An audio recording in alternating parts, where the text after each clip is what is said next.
Кара Суу шаарындагы номер 112 Манас орто мектеби мекемесинин кыргыз тил жана адабият мугалими Эргешова Бурулай, 7-класс кыргыз тил сабагы. Саламатсыңарбы, урматтуу 7-класстын окуучулары? Бүгүн биз силер менен салыштырма байламталар боюнча маалымат алабыз. Бүгүнкү сабагыбыздын максаты окуучулар силер байламталар боюнча маалымат аласыңар. Анын ичинен салыштырма байламталар боюнча түшүнүк алып, аларга кандай сөздөр кирерин билип, сүйлөм ичинде салыштырма байламталарды таба аласыңар. Аларга сүйлөм түзүп, көнүгүүлөрдү туура так иштейсиңер. Алган билимиңерди турмушта пайдалана алып, кеп маданиятына ээ болсоңор, биз бүгүнкү сабагыбыздын максатына жетебиз. Баарыбызга белгилүү, кыргыз тилинде 12 сөз түркүмү бар. Алардын ичинен кызматчы сөз түркүмдөрүнө байламталар кирерин билебиз. Булар өз алдынча турганда эч кандай лексикалык мааниге ээ болбогону менен сүйлөм ичинде сүйлөм менен сүйлөмдү, сөз менен сөздү байланыштыруучу кызматты аткара алышат. Жана булардын байламталардын маанисине карай 6 түргө бөлүнөт.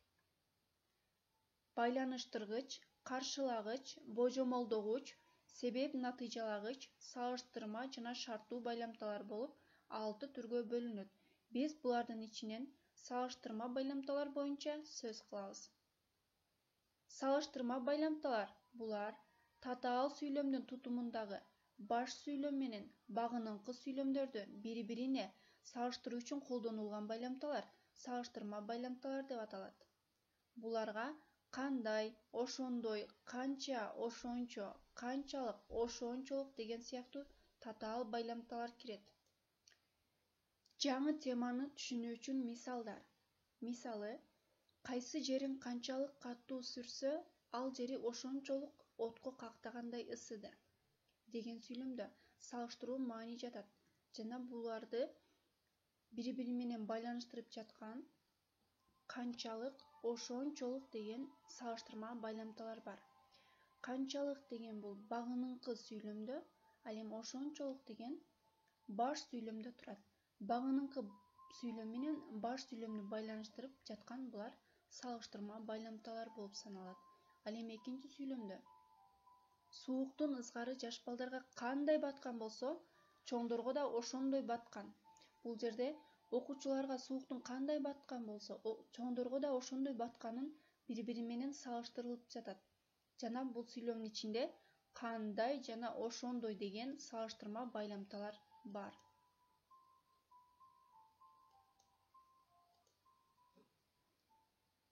Биз өзүбүз салыштырма байламталарды сүйлөм ичине коюп көрөбүз. Мисалы, көпчүлүк менен иштешүү кыйын болсо, тил табышуу да кыйын. Мени күтсөңөр, силерди да жакшы көрөмүн деген сүйлөм ичинде салыштырма байламталарды коебуз. Өз алдыбызча коюп көчүрүп жазабыз. Азыр мен бул сүйлөмдү толуктаймын. Көпчүлүк менен иштешүү канчалык кыйын болсо, тил табышуу да ошончолук кыйын. Мени канча күтсөңөр, силерди да ошончо жакшы көрөмүн. Бул жердеги байламталар салыштырма байламталар. Канчалык, ошончолук, канча, ошончо деген салыштырма байламталар түшүп калган.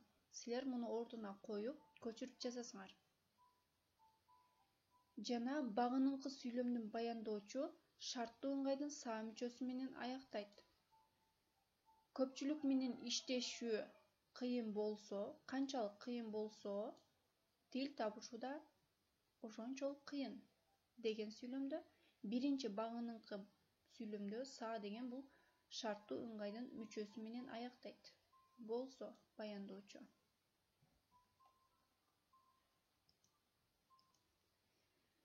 Анда эмесе окуучулар баарыбыз китебибизди алабыз. 249-көнүгүүнү иштейбиз. Гүл сары кандай каарыса, Танабай да ошондой каарыды деген сүйлөмдө кандай жана ошондой деген салыштырма байламталар бар. Бул сүйлөмдү окуганыбызда салыштыруу мааниси жатат. Мисалы, Гүл сарынын кандай каарыганын Танабайдын да ошондой каарыганына салыштырылып жатат.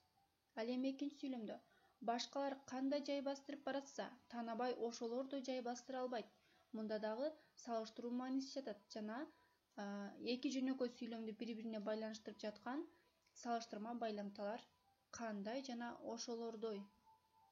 Ал эми үчүнчүдө мурунку секретарлар канчалык жакшы иштесе, ошончолук кадыр бар калчу деген сүйлөмдө эки жөнөкөй сүйлөмдү бири-бирине байланыштырып жаткан канчалык жана ошончолук деген салыштырма байламталар турат жана биринчи багыныңкы сүйлөмүбүз шарттуу ыңгайдын саа мүчөсү менен аяктады. Биринчи сүйлөмүбүздө да Гүлсары кандай болуп карыса, башкалар кандай жай бастырып баратса деп биринчи багыныңкы сүйлөмүбүз шарттуу ыңгайдын саа мүчөсү менен аяктап жатат. Акыркы сүйлөмдү окуйбуз. Төөнүн өзү канча болсо, жүгү да ошончолук болот. Бул жерде дагы төөнүн оордугу канча болсо, жүгү да ошончолук оор болот экендигин салыштырып жатат. Мында дагы шарттуу ыңгайдын саа мүчөсү турат. Ал эми сүйлөм ичинде салыштырма байламталар канча жана ошончолук деген салыштырма байламталар турат.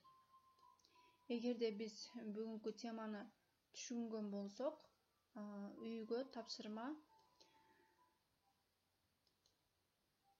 китебибизден 250 көнүгүүнү көчүрүп жазып, салыштырма байламталарды табабыз. Экинчи тапшырма өзүңөр каалаган көркөм адабияттардан салыштырма байламталарга мисал боло ала турган сүйлөмдөрдөн 5-өнү таап жазып жөнөткүлө.